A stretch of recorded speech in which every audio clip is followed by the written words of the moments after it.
the governor, all of the key decision makers, they decided that the Orleans Parish Public Schools should no longer exist. From New Orleans to Michigan, from New York to California, professional educators face unprecedented challenges. And you don't have an organized interest group that's advocating on behalf of children. More than our jobs are at stake. The very survival of a public school system that serves the needs of all children is at risk. That's why AFSA has taken action to engage our members and strengthen our union's voice. Let's look at how our union is changing to meet today's challenges. In addition to rebranding AFSA with heightened focus on its members' roles as school leaders, a state-of-the-art website was launched with full video capabilities that strengthen our ability to communicate directly with the members. Our quarterly newsletter features colorful stories on the activism of members who are challenging the assault on public education, and timely news appears on our union's new Facebook page. President Woodard's columns can also be seen by Huffington Post's more than 3 million readers. At AFSA, all of our communication capabilities are really great because for a change, the public is getting a chance to hear our views instead of listening to a lot of so-called experts who've never spent an hour running a school and wouldn't know how to even if they had to. Making our voices heard also meant getting our members actively engaged in the policy fights where it counts. So our union sent a mailing to every member urging them to join our School Leaders United campaign by responding to action alerts that call on them to email members of Congress on crucial issues like ESEA. Today our union has nearly 1,000 active participants in our School Leaders United campaign.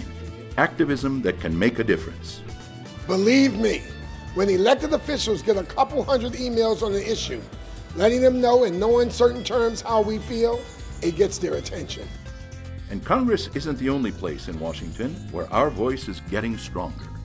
As a member of the AFL-CIO's Executive Committee, Diane has been able to secure the backing of the entire labor community in our struggle to fend off efforts at privatizing our public schools. And all that on top of organizing 2 of the better professional development conferences we've ever had. The things I'm proudest of is how courageously our members in New Orleans have kept up the fight to save the public schools. At the time of the storm, we had 158 members. AFSA's membership from people from all around this country sent money to the national office to be distributed to us.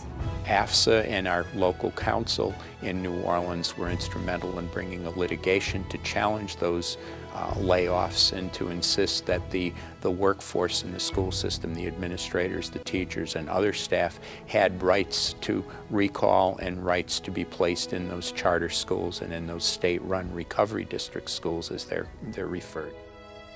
Our members there have stood strong as leaders in their community in the face of some of the worst devastation and dislocation in our nation's history. They've battled in court for 5 long years until recently we finally won over $1.3 million in back pay and benefits for the wrongful termination of educators who were victimized by a scheme that used the tragedy of Katrina to privatize the New Orleans schools. Their perseverance in the face of impossible odds stands as an inspiration to all of us to raise our voices, to be leaders in every one of our communities, because failure in the fight to save our nation's public schools, sisters and brothers, is simply not an option.